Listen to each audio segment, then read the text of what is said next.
Hi everyone, I'm Larissa Russell of Creative You, and I'm your host of the Creative Soul Healing Podcast. Here's where we talk about the connection between creativity and healing by interviewing amazing creatives, spectacular healers, and inspiring people who have used creativity in their healing. What does it mean to be creative? What is creativity? You don't have to write a best-selling book or paint a masterpiece or even play in a rock band. Creativity is in everything that we do, in the ways we think, in the way we run a business.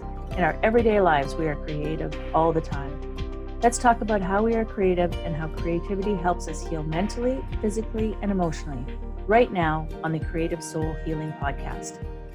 Hi everyone, I'm Larissa Russell of Creative You. Welcome to the Creative Soul Healing Podcast. Today I have with me Tiffany Sparrow. Tiffany was one of our presenters for the Loving, Healing, Creating Summit that we ran February 2nd through 14th, and we absolutely loved having her. You can still get access to that summit at www.creativeyou.ca. With pure tones and soulful lyrics, Tiffany Sparrow offers her sound in unique ways. In concert settings, she weaves ambient, folksy-roots, original songs with cover tunes and world music. Soundbath journeys combine guided meditation with sound frequency to promote deep rest and relaxation. Kirtan group chanting, communal singing events accessing the devotional yoga of sound. Tiffany is also an accredited music therapist, specializing in medical settings, neurology, and palliative care, using music and non-traditional vocal expression to rehabilitate emotional and physical trauma, speech, and movement. She also has her Master's of Arts in ethnomusicology, and her thesis research focused on the health implications of group chanting, Kirtan. She has presented at several conferences, worked on research teams, and has taught a music therapy elective course for 4 terms at the University of Alberta.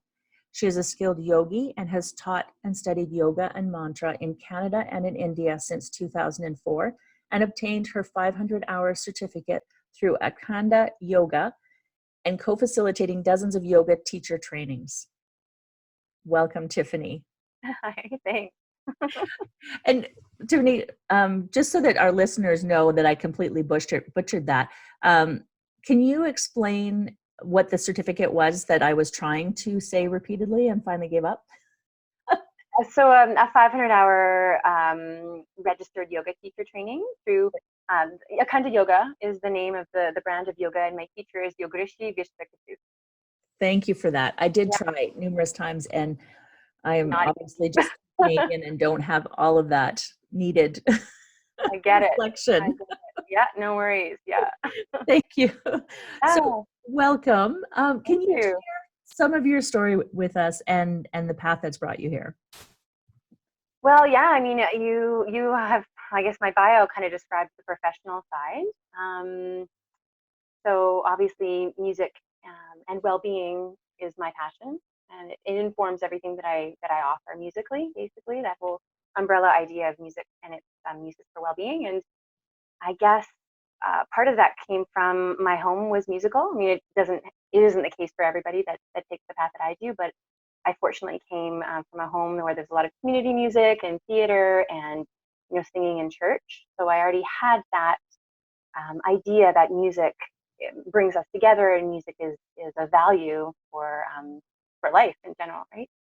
And really what informed my path in terms of healing and wellness is that when I was a preteen, I had a health crisis, psychological, physical. I battled eating disorders. And so in my preteens, yeah, I did battle, I had a health crisis and I battled eating disorders. And just the long and the short of it was that even at that time, the main treatment was cognitive behavioral talk therapy. And that does a lot of great things for people. But for myself at the time, I was 12, and I remember even then just knowing that it wasn't quite getting to the core of what I was facing, and I knew that I would have to find other ways. And so I did. I started to explore creatively, basically, obviously through music and singing, but also writing, some art, drawing, and then I'm calling it stretching because at that time yoga wasn't a thing at all. And so I encountered a little bit of it through like a book somewhere, something, and started experimenting that way. And yeah, so that led me to school for performance, and I realized that that wasn't really quite the thing, and fell into music therapy where I did my undergrad training, and at the same time found my yogic training, and the two combined, really the connection of the expression through finding different ways to sing and sound and songwrite. It's very much a passion of mine.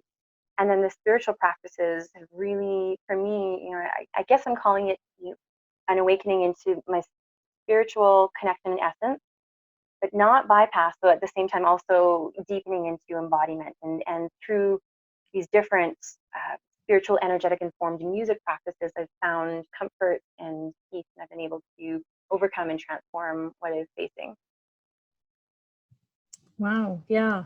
It's quite a journey to get, when you think of musicians, I know for myself, I always just think of, playing great music or singing a song or, that sort Yeah, of thing. And to have your work be in such different ways than what we're normally used to, right?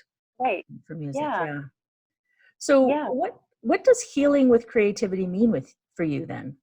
hmm So the word healing for me means uncovering or remembering the essence that is already there, the wholeness, the completeness that is already there. And you might have had that definition from other people, but for me, really, that's what it is. It's a remembering and a returning to the beauty and truth. Yeah. And so when you first talked about the idea of healing through creativity and general creativity, I immediately thought of accessing flow state. And to me, there's a lot of research around music ability and usefulness in terms of helping us access these different states of consciousness or flow state. And just even beyond that, though, when I speak about creativity, usually for me it involves music. And so yes, absolutely, when I'm thinking creativity, I'm also thinking in my music therapy hat, I'm thinking goals. And so creativity is often a spiritual goal for me, along with faith and hope and meaning and purpose. There's creativity in that essence and that flow. And music, of course, can tap into other areas as well, including physiology, emotional well-being, mental cognitive memory well-being, and our social connection. And all that kind of relates. But yeah, so it's basically uncovering our depth and our truth through flow state. Yeah. Yeah. No, absolutely. And do you think there's a driving force that inspires you? Yeah, probably more than just one, but the ones that come to mind is this idea that I guess what's often called as our darkness, or sometimes chalked up to be shadow or negativity, or that actually is our genius, and that is often the pressure that can create diamonds. That is the state to which we can be moved to try to find healing or try to reconnect with our full essence. And so really this idea of trying to get rid of or always focus on the positive, for me, feels imbalanced. And so definitely leaning into or embracing, learning to love the unlovable, again, all these different things that we call this aspect that I'm still sometimes struggle to find words for, because I don't want to call it darkness in its essence, but yeah, kind of our darker sides, I guess. At full allowing that it's welcome, and that it has a role to play and to be integrated, and needs to be worked with and given a voice. Mhm. And similarly, there's this idea of that I guess balancing as much as we need the intuitive and the feeling states, also as important is the intellectual, the intelligence, and the logic, right? And so finding um, room for both, and not necessarily throwing one baby out with the bathwater just in the name of another type thing, right? So Yeah. I guess embracing the all in as much as we can, and leaning into those uncomfortable places really informs my work. Yeah. Yeah. I think of that as the shadow side, right? Those Mhm. those pieces that we don't necessarily want to look at, but then we have to look at. Exactly. Yeah. Can we Yeah. pause? My board just fell off the table. I heard that big clump. I'm so glad we had the editing feature. It literally just went, I don't know if you heard that, but I did. I was like, I'm okay, not you're sure what's like, happening oh, right now. something just collapsed in your house. I'm just going to go put it back up, right? And that won't Okay. happen again. All right. Oops, get around my table.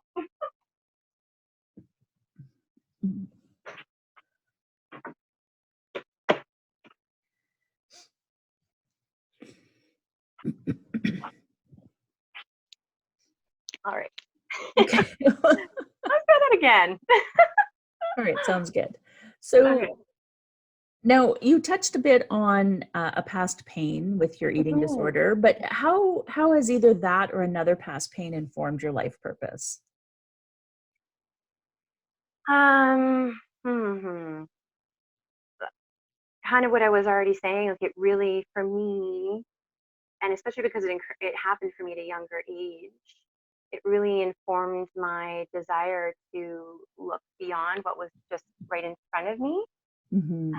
and to get creative in terms of my path and my journey. It really felt like it was the instigation to me for awakening and um, deepening into just different things that I've been working with and learning about. Mm-hmm. And hmm, it's just constantly, even it's just interesting that I've also chosen to, be a performer and to put myself out there, because the perfectionism that can be rampant with eating disorders can I've bumped up against it time and time and time again, and it's always another spin around, the journey with how I be with the different layers of this part of myself, and to just attempt to see it again and let it go, or work through it in different ways, feel the feelings, all that kind of stuff, right? So it's just, I feel like I've also put myself into the fire of like, here, let's just, stand on stage and expose yourself and sing, and it can be really deeply vulnerable, but it's been, I often say that music and my voice is my teacher, Yeah. because of that. It's really forced me in some ways, and forcing is a strong word. It's not, but it's just really been encouraged me to. Can't avoid it. I have to look at it and face it and work through it. Yeah. Oh, it's very true. And that is a very vulnerable place, especially out on stage, like, right? I know, I Like, laugh at myself sometimes. I'm like, really? Okay. well, And there definitely are times when I've been looking at that and like, is this kind? Am I forcing myself to do this? And can I find a way to be more compassionate with myself, even in this, if it's feeling too intense or too nerve wracking? Like, can I actually I don't have to stand and like be a rock and solid. mm-hmm. Can I say no? Can I find other ways to offer music, which is where, the group chanting, the singing, music for well-being feels much more natural to me in a lot of ways than, say, like the, classical music recitals that some people do so brilliantly, but for me always felt quite challenging, and really augment the perfectionistic anxiety, right? So Yeah. it's that kind of a journey as well. Yeah, I completely understand that. I think, as we put ourselves out there more and more, we have to like look at those the different aspects, and is it good for you? And sometimes, Mhm. yes, it's a growth, it's a Yep, change, right? It's something totally. to push yourself forward, but other times not always. And so really being aware of that for yourself, I think, is excellent. It's I'm a excellent. big fan of that, of reflecting. Even the yoga practice, like my yoga practice has evolved and changed, or just even like looking at the ways that even that can be used as a way to, or delude myself sometimes, or at times it was used as an exercise, right, versus a holistic health practice. And sometimes it's not what you do, but how you do it. And I think it's, as an individual wanting to offer in the world, is even more important to just be really clear with myself about what are my motivations, what am I doing, reflecting. Yeah, no, very true. So, what is your favorite creative healing modality for yourself? Oh boy, I mean, like, everything has just all been about music. Obviously, but I mean that's what I've done. To be honest though, there's so much, man. There's so much fun in throwing paint at a at a canvas. I've done some expressive art training work. Movement and dance is wonderful, and I keep thinking I'd love to sink more into, I don't even know what exactly, right? Like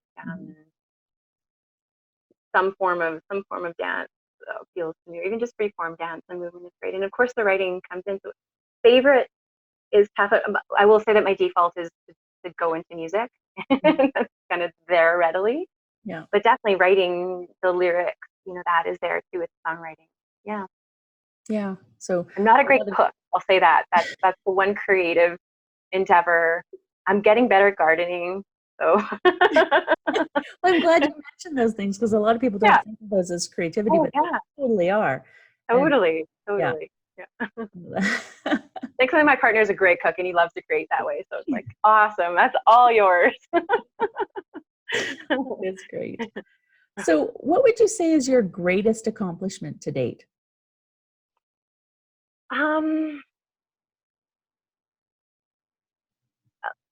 Not to beat a dead horse, but really, I think one of the biggest things we can offer to the world is our own personal healing. So again, being able to overcome, again, with something like anorexia, you can't avoid food like you could with another addiction or something like that, or it's sometimes promoted that you avoid alcohol or other drugs, but it's really about learning how to be with it and learn with it. So I feel like that's been a massive accomplishment. I mean, I guess you call it accomplishment. I mean, that's been a life path for me. Beyond that, this last year, we're speaking sort of more traditional accomplishments, completing my master's feels like a very a very big undertaking, and I feel very, very proud about that, and just the thesis and the writing that has come and will come out of that. And I'm about to release some new music. So my first album or two albums actually of original songs.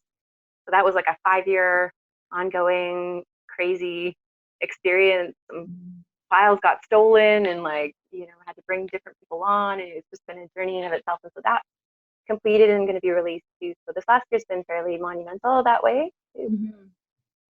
Yeah, those seem like big accomplishments. I feel good about those. Yeah, good. And if you could change one aspect of our society through your work, what would it be? Yes.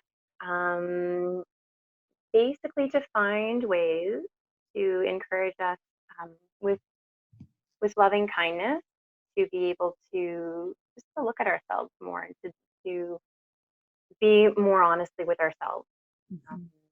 Just in the way I've been kind of talking about anyways. And it doesn't need to be a big forceful push, which can be aggressive for some people, and but just to find ways to help us learn to step away from numbing or avoiding, and gently work with any of the difficulty and darkness that is there.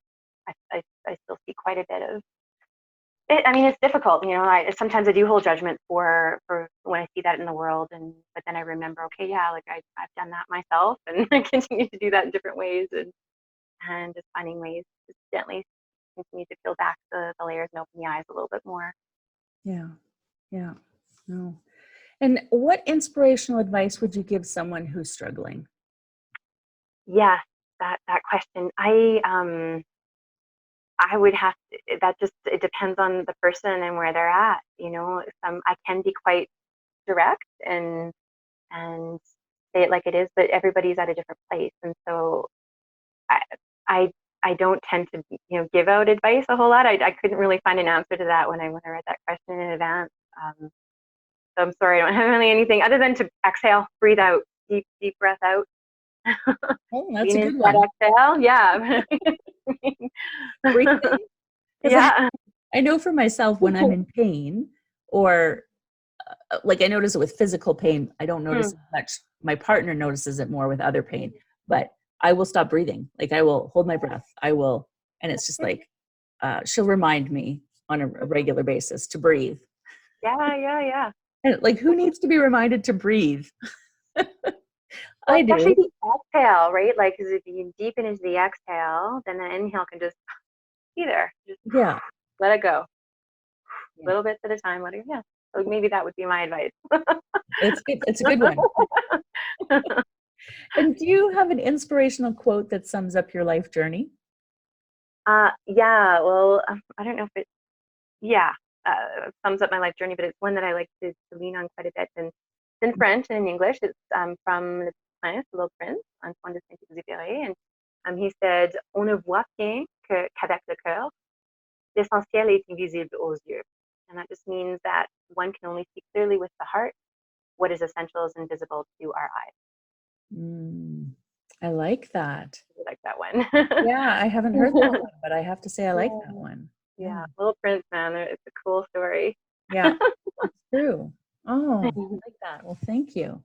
And is there anything else that you'd like to add that maybe we didn't discuss or you want our listeners to know? I think we covered most of it. You know, I talked about some of my upcoming endeavors, and I'm just really happy to be a part of what you're rolling out, and increasing awareness, intelligence, and skillfulness around the use of music for well-being. It's more than just a device for performance and entertainment. It's definitely a tool that can be used for well-being. Yeah. Well, thank you so much for being here. My pleasure. Thank you so much. And for all of our listeners, thank you for listening in, and we'll see you again next week. And in the meantime, I wish for you amazingly creative days. Thank you for listening in. Please remember to like, share, subscribe wherever you are watching or listening. You can find us at www.creativeu.ca. That's www.creative and the letter U.ca, because we're in Canada reaching out to the whole world. See you next time on the Creative Soul Healing Podcast.